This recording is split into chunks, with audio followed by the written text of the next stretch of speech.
Esse tem sido um ano instável para os mercados financeiros. Com a pandemia do Covid-19 e algumas outras questões, como a guerra do petróleo, a Bolsa de Valores já sofreu fortes perdas e o dólar bateu recorde atrás de recorde. Mas os dois índices também já apresentaram sinais de recuperação.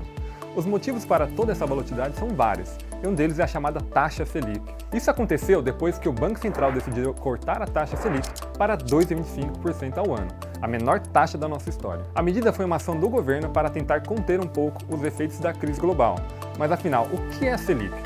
Hoje nós vamos examinar o que é a taxa, para que ela serve e, mais importante, como ela afeta a sua vida.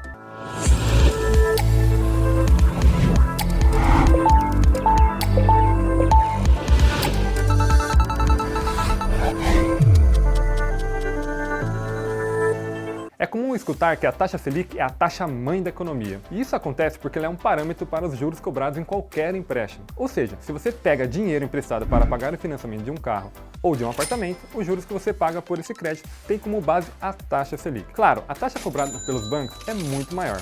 Mas a lógica é que se a Selic abaixar ou aumentar, os juros sigam esse mesmo movimento. Mas afinal, como é definida a Selic? Todos os dias as pessoas sacam e depositam dinheiro do banco.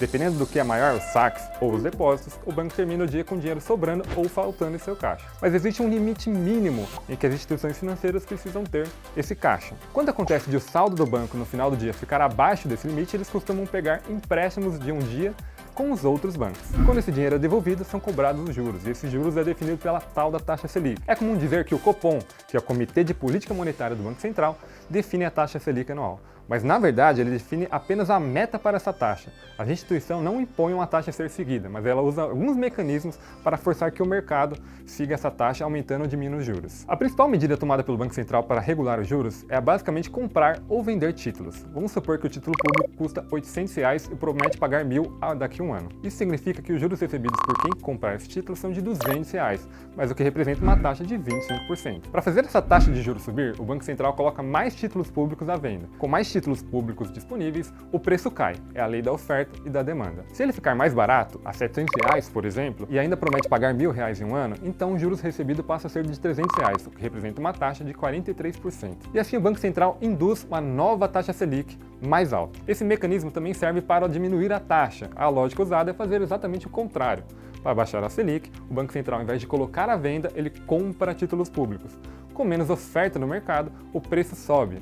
Usando o mesmo exemplo, o título que custava R$800 passa a valer R$900, enquanto promete um retorno de R$1.000 em um ano. Ou seja, os juros caem para R$100 e a taxa diminui para 11%. E agora, depois de entender o que é a Selic, você deve estar se perguntando, mas como ela afeta a minha vida? Pode parecer que não, mas a taxa de juros está diretamente ligada ao dia a dia das pessoas, até na saída do supermercado. Você com certeza já ouviu falar da inflação. De uma forma geral, ela calculou quanto o preço das coisas no consumo diário das famílias aumenta ou diminui. Então, se o tomate, o arroz, a carne estão mais caros nos mercados, em um determinado mês, essa alta no preço vai interferir no nível de inflação. Acontece que a taxa de juros é o principal mecanismo que o Banco Central tem para justamente controlar essa inflação. De uma forma simplificada, funciona assim. Se a inflação está muito alta, provavelmente acima da meta do Banco Central, o Banco Central aumenta a taxa de juros, porque com esses juros mais altos, as pessoas tendem a comprar menos, a demanda diminui, os preços caem e com isso a inflação tende a convergir para o objetivo do Banco Central. Já para estimular o consumo, o Banco Central abaixa os juros. Com a taxa mais baixa, são feitos mais empréstimos, mais dinheiro está em circulação na economia, as pessoas conseguem comprar mais e aí, por sua vez, a inflação tende a subir. A Selic também tem influência nos empréstimos que as pessoas pagam com os bancos ou outras instituições financeiras. Ou seja, sobe a Selic, também sobe as outras taxas. Ou cai a Selic, as outras taxas também caem. Eu sou Arthur Mota, economista da Exame Research, e se você quiser mais detalhes das nossas análises, confira aqui no link embaixo na descrição.